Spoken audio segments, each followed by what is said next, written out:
I play a lot of visual novels, enough that I've actually been holding off on playing them for the moment because I've been playing them so much. But now that I guess I'm getting back to playing them more and more, it's only fair I start making videos about them again. So let's make this easy for me and cover the visual novel I not only have footage lying around for, but streamed just this week, depending on if you think Sunday starts a new week or not. That being the visual novel Cienie, spelled like that because it's Polish. The game takes place in the small Polish town of Cienie, where nothing really happens. Well, nothing aside from the string of missing people's cases, but those have been going on for so long with so little progress it seems like not even the cops care anymore. That is, until one of those missing people's cases manages to come back, and that's exactly what our two protagonists are looking into. Our primary protagonist is Tomasz Tyszko, and he's trying to figure out why this bull of all people is the only missing person to come back. But it seems the bull has more interest in Tom than the other way around, disappearing into the night only to show up outside of Tom's house and ask a simple question. Do you see them too?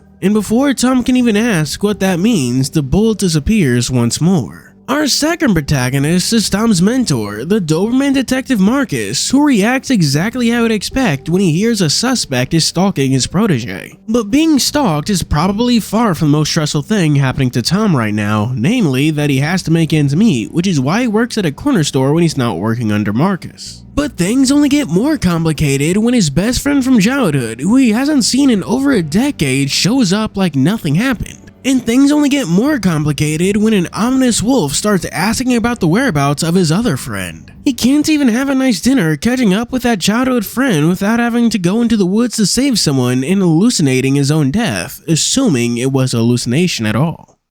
Future Fury here because I kind of forgot to add this in earlier, but do remember to like and subscribe and check out my Ko-fi and Patreon, and also a spoiler warning because I do just kind of say shit, so you've been warned.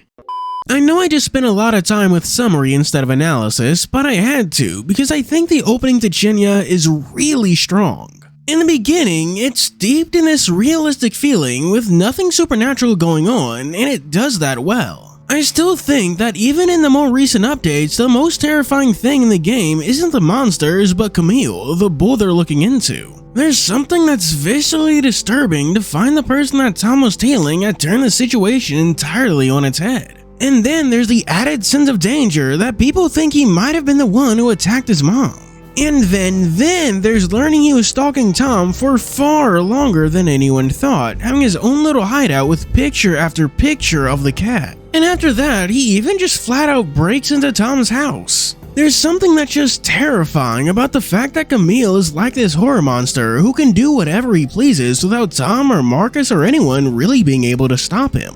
He can violate boundaries with the same ease as he literally steps through your window. It frankly makes Camille a more effective antagonist and essentially a horror monster than the actual horror monsters we have. But I digress because I really need to focus back in on the point, because I haven't even really talked about our protagonist yet. As I already said, our first protagonist is Tom, and I do like him, especially compared to a lot of other visual novel protagonists. Firstly because it seems like Cienie was built around him at its core, that is to say, he plays a pivotal role in the narrative.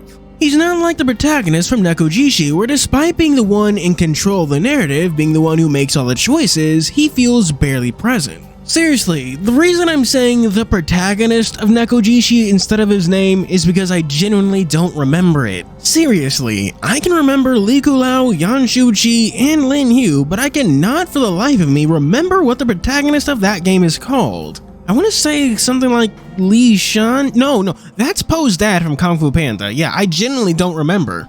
Tom, on the other hand, not only influences the direction the story is going, like deciding to take a trip to Koamino, he's also able to be the one to actively solve problems so he doesn't come across as someone who's just there to get the other characters into situations. He's also able to genuinely influence characters, with his relationship with the rest of the cast being varied and different. With Marcus, for example, he and Tom have a sort of father-son relationship going on. Marcus worries about the kid's safety and knows his shortcomings and how to read Tom like an open book, and Tom doesn't like how Marcus holds him back due to being concerned about his safety and ability. He's also able to take a secondary role in other relationships like with David and Eliash. David is that childhood friend I mentioned before. He and Eliash are brothers, but David left and never looked back when their mother suddenly moved back to Germany. And yet, David just shows back up one day and tries to reconnect despite spending years pretty much ghosting not only his friends but his family as well. And there is immense and understandable tension between David and Eliash that Tom can't really solve for them. Tom is a witness too, but not the solution to this problem. Even if you decide to move past that and reconnect with David, you aren't in control of Eliash's actions. All of this makes Tom feel like a proper character within the narrative. He's able to influence the world around him, but the world doesn't revolve around him. And I like his personality too. He's young and headstrong, but it's not naivete. He's capable of doing his job and being an investigator. However, this confidence means he doesn't think through the consequences of his actions, like going to Coamino when the area is not only closed off, but not really having a plan in case they run into anyone else there. He is capable and does manage to wiggle his way out of the problem, but it also proves Marcus's point that Tom still has shortcomings that need to be watched out for. If he just planned ahead, he wouldn't have gotten to that problem to begin with. And since we're talking about everyone's favorite Doberman, let's actually talk about him. Despite having two investigators as his protagonists, the game isn't noir, despite Marcus kind of living a life that'd make you think that. He has a habit of smoking and drinking and even sleeps on his office couch for God's sake. Paint him monochrome and throw a rainy background behind him and he'd fit right in, but anyway, Marcus shows himself to be quite caring with a genuine heart to him, which makes him very endearing in a setting where it seems like every other investigator doesn't care. He has a genuine concern not only for Tom, but for a lot of the other people he interacts with, like his friends on the police force. Namely Igor, who he calls in for favors every so often, and balancing his own private practice with Agata, the current chief of police. Then there's his personal problems, both of which tie back to his old partner, Ava Tishko, Tom's mother. There's not only friction with Kyle Tishko, Tom's dad, who laments the fact that it seems like Marcus stole first his wife and now his son, but the fact that Ava was another victim of the string of missing people's cases. A fact that pushes Tom to do dangerous things in search of his mother, which then provokes even more worry from Marcus out of fear of losing someone else to the same case. And our two protagonists work well with the wider supporting cast. I've already talked about Tom's place among Eliash and David, but then there's also his going love interest Otto, who shares Tom's habit of making bad decisions. But the most interesting dynamic comes from Tom's dad Carl. At the story's beginning, he's little more than a deadbeat drunk, with Tom finding out he quit his job like a week before rent was due. And things seemingly get even worse when he confronts Marcus in a drunken rage. It's immensely sad when he's just lying on the floor, crying and saying, "Give me my son back, please." And it's these things that really sell the tragedy of Ava's disappearance. The fact that it's the Waldner Tishko detective agency, the pictures of her characters occasionally look at, the one on Marcus's desk and the one on Carol's phone. She's not here, but she haunts the narrative. Her presence is not only felt in Carol, but in our two protagonists, Marcus and Tom. The real value in having these two characters as points of view is that the visual novel flips between them with such frequency. This doesn't just apply to visual novels, but to any narrative-focused experience, but when multiple threads are going on, a single plot point needs to take a back seat. But by having two POVs, Cienie is more able to balance its threads. When Tom is busy talking to Otto and preparing for his sister's party, he's moving the B-plot along. Marcus, on the other hand, will be interviewing Bernard and asking what he did at Coamino, moving the A-plot along. It keeps the threads from dominating over the other and therefore keeps the reader's attention.